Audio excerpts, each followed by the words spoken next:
What's going on, guys? Today I'm going to be replacing the stock speakers in my truck with a beautiful set of Pioneer speakers. Mine will be 6x8 and have 350 watt output. And so I'm going to be seeing the comparison from the stock Ford speakers to these new ones. All right, let's go ahead and get this speaker out of the box. And you may be wondering, why is there only one speaker in the box? Truth is, I already did the other side. I'm not an expert, I'm just a kid with a work truck, so let's get to this side.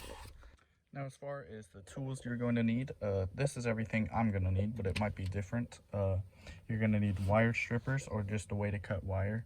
Crimpers, you're going to use these for the splices, and then these are the splices that you're going to use to connect the wires to the new speaker, and then just a ratchet, and your size might be different, but I'm using a 7mm to get out the bolts for my. Alright, now the first step is to get the door paneling off, and so for every car it'll be different, but for mine it's pretty easy.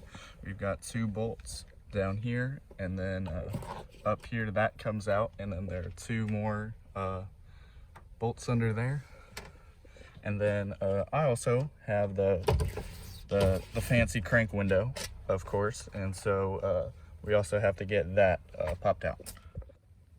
As soon as you get the bolts out and the window crank out, I also had to take one piece off right here, and this should just come out just like so, and it's gonna get stuck, and oh, a dime. All right, so now that the door panel is off, we can have access to our speaker now, and we will just take our new speaker and slap it right there. It's pretty cool. It's magnetic. If you want to know why, you'll have to ask somebody else. I don't know. But let's go ahead and take these bolts off, and they should come right out. All right, now that we have the bolts out and in a safe place where they won't fall, this speaker will come right out. And as you can see, there are 2 wires, and so we'll have to cut those. But just in case, you don't want to cut too close to this speaker, so just leave a good amount of wire and just clip those.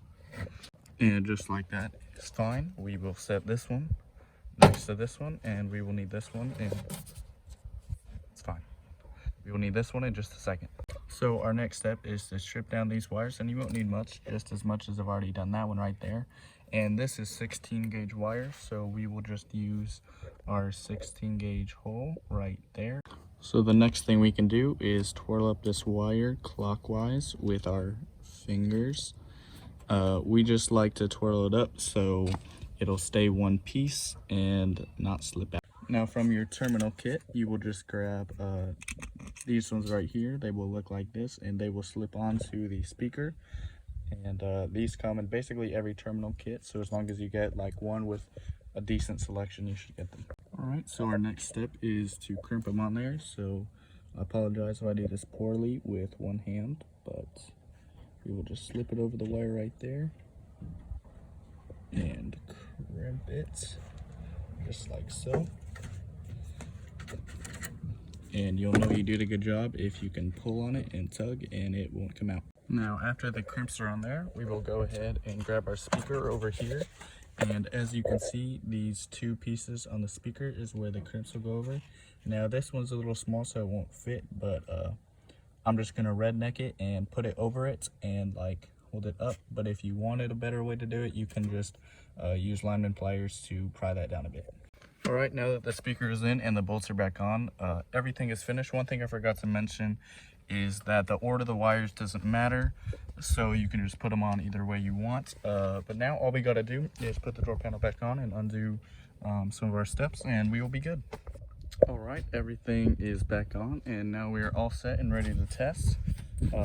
We have a kicker sub and a Pioneer amp, but we will be turning off the sub for the video, of course.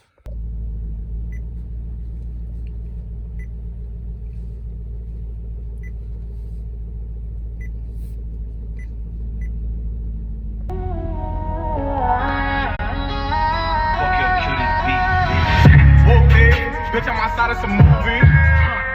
Blue cheese, I swear I'm addicted to blue cheese. I gotta stick to this shit like blue sweet. Bitch, I'm on my chicken like it's a 2-piece. You can have your bitch back to your groupie. She just swallow all my kids in a 2-seat. All right, so I just listen to these speakers, and I'm sure you all did too, but y'all can't really hear it the way I can hear it. And in my honest opinion, for door speakers, these are definitely high end. The bass is really good. It's not gonna bump like the way you'd want a subwoofer to. It's not gonna sound like that because these speakers are so tiny. So overall, if you want a really good system for bass, these probably aren't gonna be the only thing you'll need, but that's what the subwoofers are for. The other thing I really like about these speakers is that a lot of times when I'm listening to my music at a higher volume, the sound of the subwoofer will drown the sounds of the door speakers. And so a lot of times it's really hard to hear the actual song you're listening to.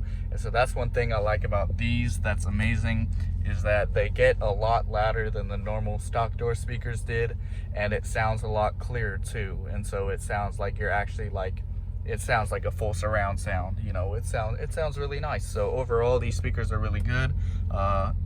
And I guess that's it. Thank you guys for watching, and I'll see you in the next one.